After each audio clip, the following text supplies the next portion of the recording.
warm welcome, everybody, to our online program Labs Training, where we will introduce you to the world of makers education. Program Labs is a European project, and in this project, schools and makerspaces, they joined forces to promote the use of makerspaces in secondary and vocational schools.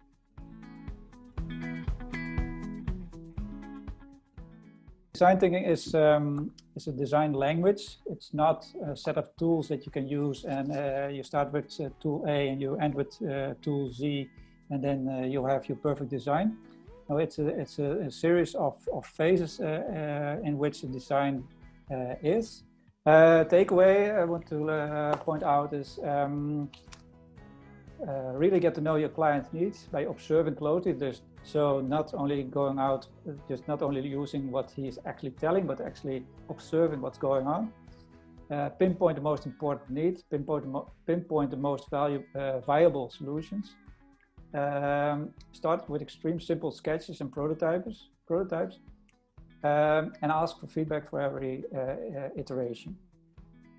Design thinking is not about the tools, but about a common language to use. So that's the most important thing.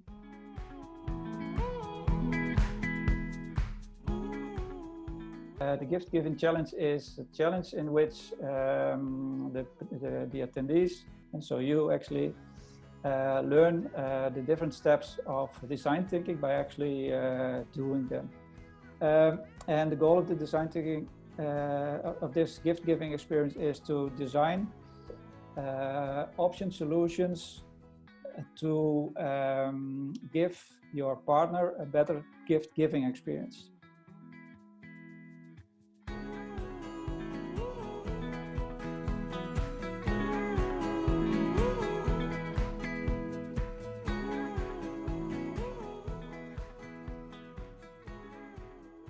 And step 8, and now the fun part begins, especially in an online session, because normally you have all the students in one room and you have all the stuff available. So we asked you in advance to prepare this workshop by already gathering some stuff that enables you to prototype a solution for your partner, but then a real tangible one. So the next 7 minutes we allow you to build an actual prototype for your partner based on the things that you described in step 7. So be creative in this. So you can, I don't know, maybe it's an app you want to make, so you make the paper prototype for that, or maybe it's some sort of reminding machine, or it's a sort of new type of gift wrapper package. You have 7 minutes to work out a physical solution, a tangible solution of what you propose to your partner, what you give to your partner, so he or she has a better gift giving experience in the future. So that's pretty challenging, I guess. Please keep your cameras on because we would like to see how you're coping with this. And afterwards, you also have to show the prototype. So. And we don't want to run late, so you have 7 minutes to do so. And afterwards, we show the prototype to each other.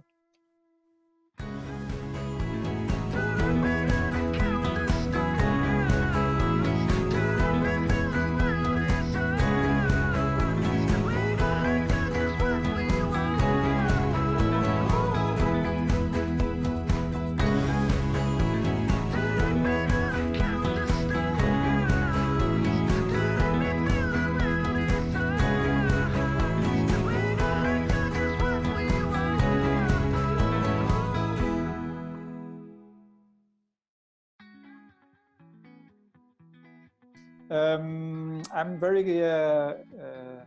curious and what you got. Who wants to share what he has been made? Who has been very creative? It's a flower. It's a flower, and why did you make it? I was just listening to Manantas and Yolita because we shared a very personal gifts. One was a gift of flowers during this quarantine time when you cannot do it yourself. You know, you cannot get flowers, you cannot even deliver those flowers. and I don't know, I made flour. You made flour as an improvement of the dish. Okay, very nice. Okay. One more. Yes, Jorgen. I made a wheel of fortune. A wheel of fortune. Yeah, you have to turn it, and on each part there's one specific restaurant. So that Steen you don't have to do all the practical shizzle, because when it stops at one point, everything is arranged. Oh.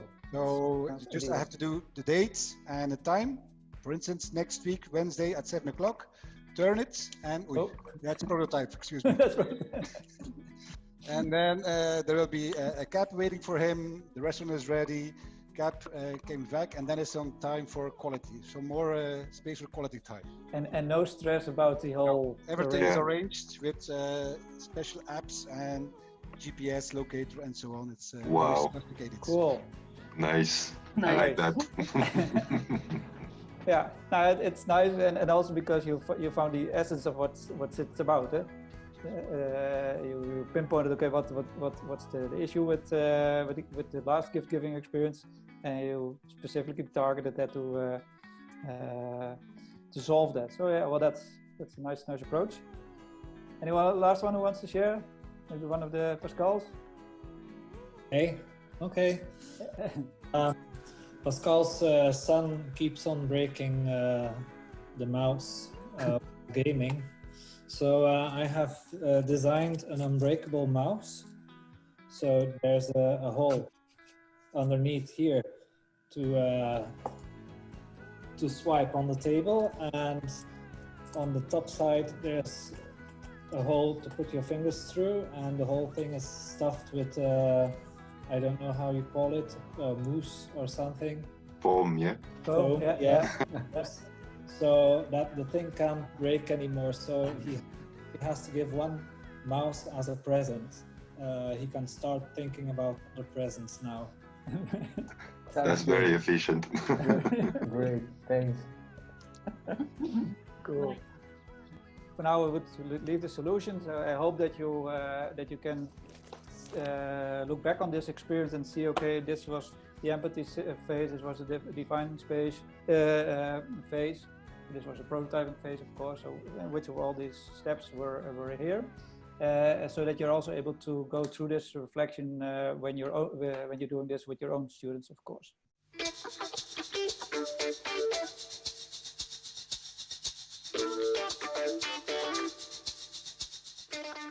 So in this situation, you have made an example. Okay, you have a physical object.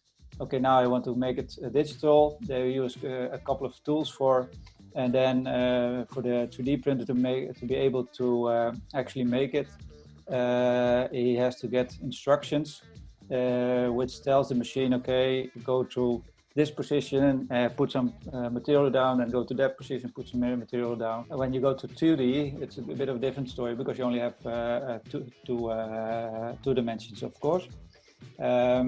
So if you want to make things in 2D, you can use a laser cutter.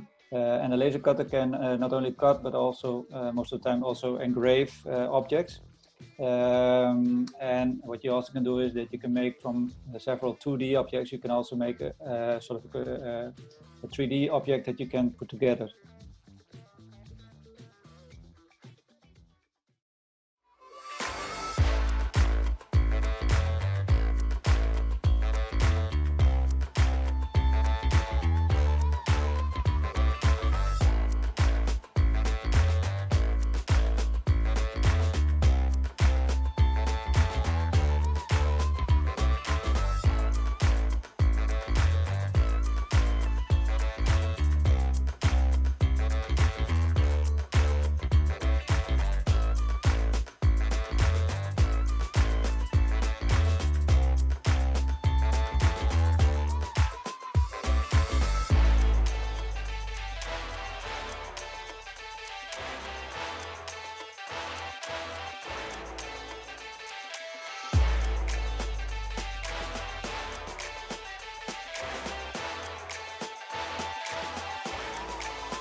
Well, the examples that it's one of the things that is explained in one of the books of Dweck, that she says that for easy or automatized, we say that in these tasks like riding a bike, you can just have a fixed mindset because it's an easy task that you know.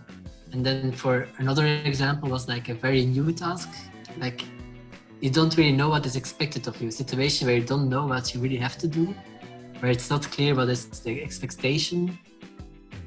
If you then just think from a growth mindset, like I can do it, and you just start without having an efficient strategy, then it's not such a good idea to always just think like I can do it, and we just start. I think the idea of first asking help and to know what is expected is like important. But the typical situation where growth mindset is most important, or is, we say promoted, to say it like that, is for difficult tasks with a very clear purpose, where you need a lot of training and persistence. Like typical example is learning to play music instruments.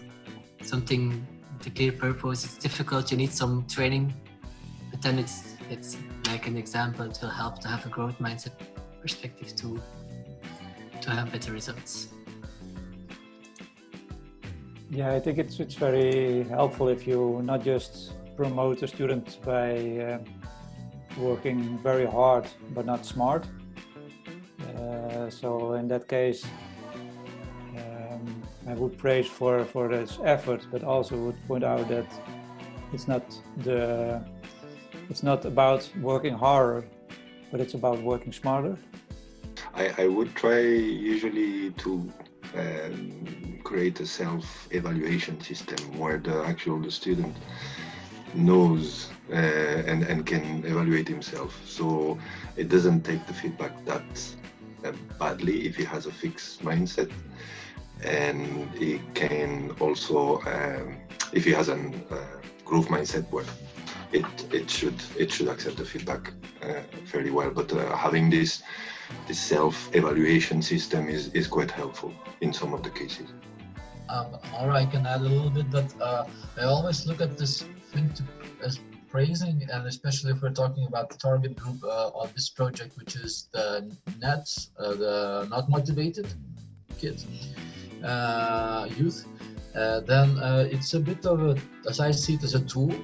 Like when you actually are trying to engage and to motivate, and you're trying to keep that interest happening. So you use various tools, and praising or encouraging this way to continue on the efforts is a way. But of course, I also hear and agree with Delia that like if you praise and say everything is okay and you did everything very well and it was not the reality, then of course the skills or something like it's of course not working well.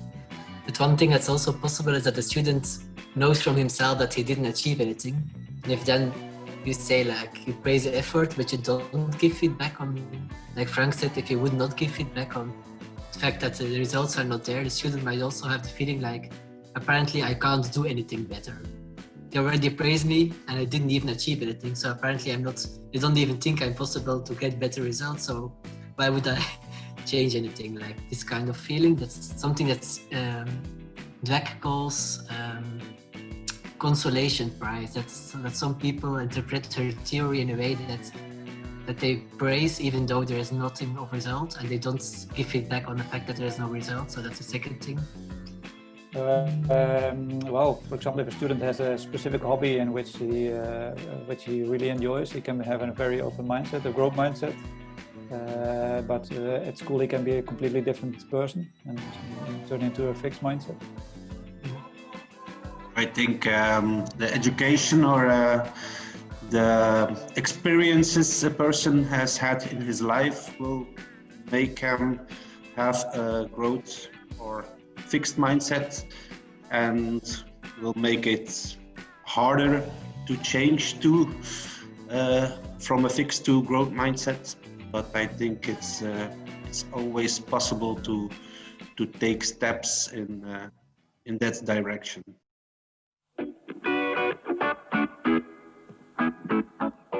we prepared some cases, but we also thought it would be interested to let the teachers think of like some students that you think of that they have like fixed mindsets, and then to discuss in small groups like how can we react with that student, how can we give feedback, or if they would say this, how would you be able to cope with that as a teacher? But I have an example of this kind of case, so that you are in the class, you are in the phase 2 of designing something, and you have Rebecca in your class, a student who thinks of herself that she is not creative. Maybe she could be assigned to do that. Well, she could do that task with somebody else. And so for some people, sometimes it's easier to work in groups, and they may get more involved. I mean, I would try that for start, and then let's see how that goes, and and try to get this person a bit more involved in the task. Then after that, it's more about how this person see their levels. Maybe the task is too hard for that person, so it never allows for that person to try it out. So maybe you'd start with something a bit less complicated. As I was writing, I think Mikael was almost saying the same. We normally have similar approaches. But yeah, I would probably encourage her. Normally, when I find out when people is afraid of doing something, or they just establish they are not good at it and they don't wanna do it, they don't even try. They are so worried about the results being bad or not as they expected to be the best or whatever, that they don't even try. And once you do this small step, as Mikael was saying, they sometimes even feel like they like it or they could do it better. Yes, I think it's for pupils who think about themselves that they are not creative, that it's not wrong to follow some plan, some example of the teacher, or even examples of other pupils. My experience is that if they start to do this, they make their own version anyway. I often give, today I taught about hand lettering, and I give them examples, and pupils use the examples, but you see very quickly that they make their own, that they make it their own. They start to try things with the example, so I don't think that's wrong. And for me, when I look at children, I see them that normally in normal environment and healthy children and healthy mindset, they're ones that are always eager to play, experiment, and they're not afraid. They're not fixed. So basically, that's what I was referring to. That we are, when we're getting adults, more adults, we are a bit fixing ourselves on still, like, you know, oh no, I won't do that because I'm an adult, I'm a teacher, I cannot show that I don't know anything or something. You know, there are these risks involved, and when you come from the students learning to adults learning, you can spot these differences between children and adults, that like sometimes children, they are okay if they don't know anything, it's fun, you know, we still keep it as a game. If adult doesn't know anything or something, he's sometimes blocking, avoiding, dodging, you know, like he is harder to work with.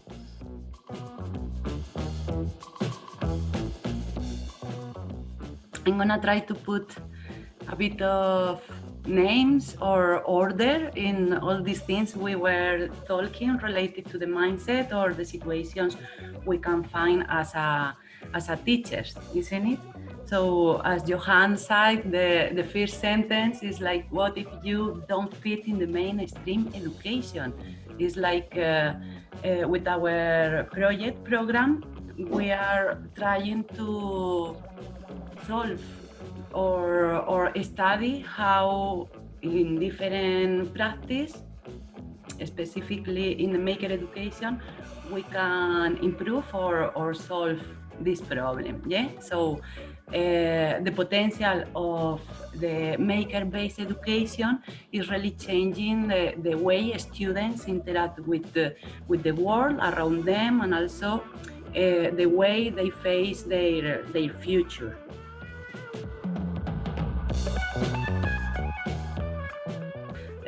In fact, today being digital competent means that people need to have competence in all the areas, for work, for life, for everything. According to this study, or the 21st century skills, they especially set another 3 groups of skills: the learning skills, the literacy skills, and the life skills. I think it's really important skills, knowing how to adapt, especially lately. We have noticed that if we don't know how to adapt within our jobs, we may actually have to find a new job, and and be open to failure. Know how to use your tool, and if you don't, learn, and then be flexible. Have the power to adapt to certain situations.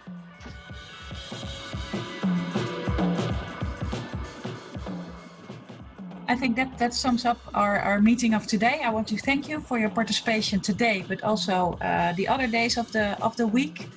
I saw one of the comments in the Mentimeter today that's saying almost anything is possible with the right mindset. So I think that's a good sentence maybe to conclude today. Thank you all very much.